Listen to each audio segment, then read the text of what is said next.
I think I was a really mediocre choreographer, and I think I was a pretty good artistic director. I remember when I started hiring choreographers, Ann Barzell was like, "Oh, you shouldn't do that." Well, that's the trouble that I had with Gwen Verdon.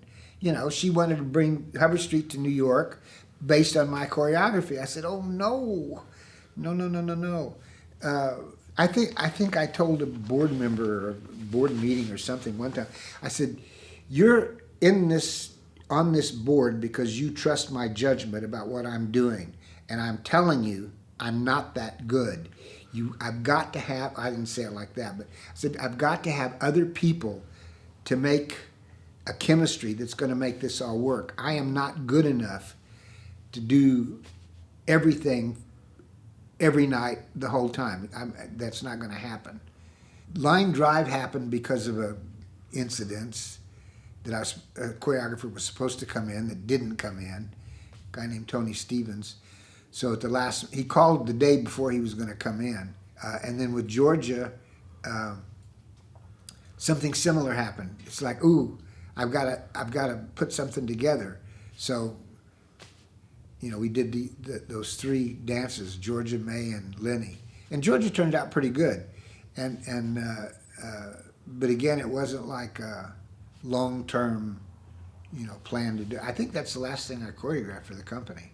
And then I got a call again from John Lukovic. Gail was out of town, and so I took the call, and it was John had also been Twyla Tharp's agent and manager. Twyla had disbanded her company. That's what she had the falling out with Misha, and she had disbanded her company, and she wanted a company that could perform her earlier works. John said, I know a company that could possibly do this for you.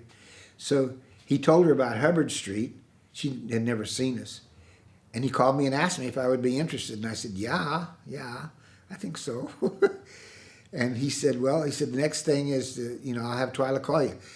She called like the next day or the next, a couple days.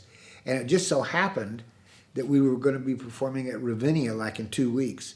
So she came out, she saw the dancers in class, she saw the company, obviously liked us, and we started the Tharp Project that we were immersed in for 5 years. I think we did 7 pieces in those 5 years.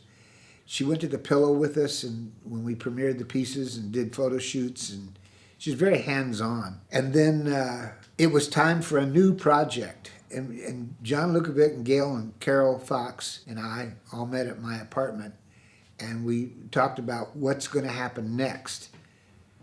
Because I didn't know. I don't know, but I had been interested in the European choreographers. I had seen Nacho and Yuri's work at the Holland Dance Festival back in '89, but it was so radically different from what we were doing. When they said, you need another project that's going to have the kind of impact, possibly, that Twyla did. And I said, okay. My recruitment trip to Europe in December of 1995, flew into Munich, Germany, because it was on Lufthansa, and then I immediately went to Spain to talk to Nacho. And then from there I went to Ballet Rambert to Christopher Bruce, because he was another one that I was interested in. And then I went to Holland to see Yuri. And I had met Yuri. He came backstage when the Hubbard Street performed at the Holland Dance Festival. Such a great guy. He's wonderful, nice, and all that. They were filming his black and white program. It hadn't been done yet, so I didn't know anything about it. But Sextanza was one of the pieces, along with those others. And it was so inspiring to be in there that, he talked kind of like Clint Eastwood. He was like soft-spoken, and, they were working hard and everything. And so when the music was playing or they were filming, there was a kind of chemistry going on, but then it would just stop and everybody would relax. But anyway, he took time, and he took me to his office, and he had complimented the 40s. He said, that's a good piece. And I thought, ooh, okay. Because I don't really consider it anywhere near what he did. But, he liked it. And then he said to me, toward the end of the conversation, he said, do you think that my work will stick out like a sore thumb in your rep? And I said, yes, but in a good way. It's what I want. I want it to stand out.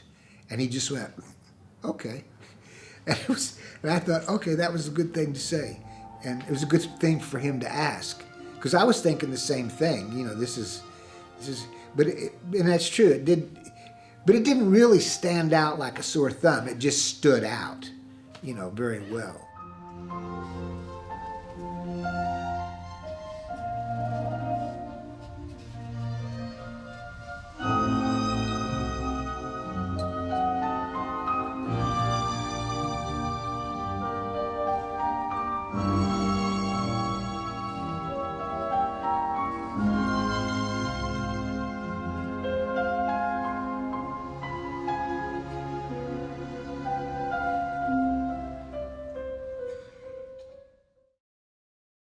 To view the full Chicago Dance History Project catalog and support our work, please visit our website, chicagodancehistory.org.